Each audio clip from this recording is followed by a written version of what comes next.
শুধু 187 জন নন, আরও অনেক পুলিশ সদস্য আত্মগোপনে।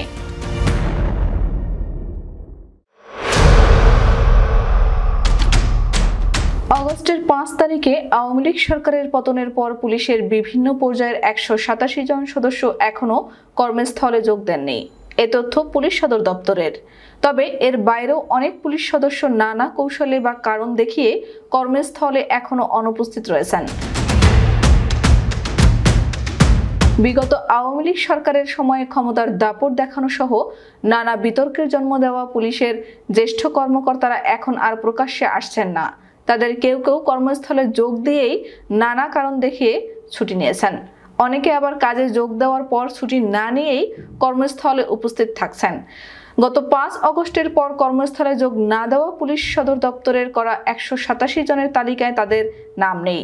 পুলিশের একাধিক সূত্র বিষয়টি গণমাধ্যমকে নিশ্চিত করেছে। গ্রেফতার এড়াতে পুলিশের কয়েকজন কর্মকর্তার দেশ ছাড়ার গুঞ্জন রয়েছে। আবার কেউ শিক্ষা ছুটি, কেউ অসুস্থতার কথা বলে কিংবা লিয়েন নিয়ে বিদেশ যাওয়ার চেষ্টা করছেন।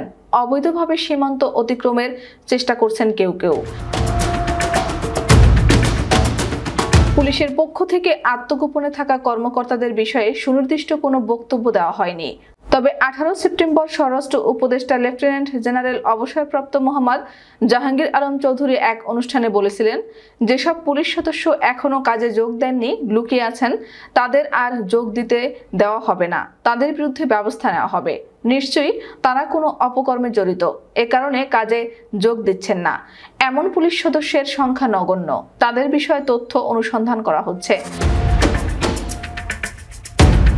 5 অগস্টের পর থেকে পুলিশের বিশেষ শাখার সাবেক প্রধান মনিরুল ইসলাম, ঢাকা মহানগর পুলিশের সাবেক কমিশনার হাবিবুর রহমান, অপরাধ তদন্ত বিভাগের সাবেক প্রধান মোহাম্মদ আলী মিয়া ও counter terrorism and transnational crime ইউনিটের সাবেক অতিরিক্ত কমিশনার মোহাম্মদ আসাদুজ্জামান সহ শীর্ষ পর্যায়ের অন্তত 23 কর্মকর্তাকে অবসরে পাঠানো হয়েছে। অবসরে যাওয়ার আগে তাদের প্রায় সবাই আত্মগোপনে ছিলেন। গত জুলাই আগস্টে ছাত্র জনতার উপর নির্বিচার গুলির ঘটনায় পুলিশের শীর্ষ পর্যায়ের কর্মকর্তাদের বিরুদ্ধে এখন মামলা হচ্ছে। এসব মামলায় পুলিশের সাবেক মহাপরিদর্শক চৌধুরী আব্দুল্লাহ আল মামুন এবং অতিরিক্ত ডিআইজি মশিউর রহমান, ঢাকা জেলার সাবেক অতিরিক্ত পুলিশ সুপার মোহাম্মদ আব্দুল্লাহিল কাফি ও যাত্রাবাড়ী থানার সাবেক ভারপ্রাপ্ত কর্মকর্তা আবুল হাসান সহ বিভিন্ন পর্যায়ের আলোচিত অন্তত 7 সদস্যকে ইতোমধ্যে গ্রেফতার করা হয়েছে। এছাড়া কর্মস্থলে যোগ না দেওয়া 187 সদস্যের যে তালিকা পুলিশ সদর দপ্তর দিয়েছে, এর মধ্যে ডিআইজি থেকে সহকারী পুলিশ সুপার পদমর্যাদার কর্মকর্তা আছেন 16 জন, পুলিশ পরিদর্শক আছেন 5 জন, উপপরিদর্শক পদমর্যাদার কর্মকর্তা আছেন 14 জন। অন্যদের মধ্যে এএসআই 9 জন, নায়েক 7 জন ও কনস্টেবল 136 জন। অনুপস্থিত বা আত্মগোপনে থাকা সদস্যদের বিষয়ে পুলিশ সদর দপ্তরের মুখপাত্র ইনামুল হক গতকাল মঙ্গলবার সন্ধ্যায় গণমাধ্যমকে বলেন, কর্মস্থলে অনুপস্থিত 187 জনের আর যোগ দেওয়ার সুযোগ নেই।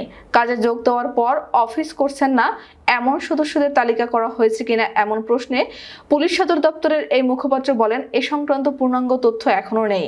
যারা কাজে যোগ দিচ্ছেন না কিংবা যোগ দিয়ে কর্মস্থলে আসছেন না, তাদের বিরুদ্ধে যেসব অভিযোগ আছে তা তদন্ত করা হবে।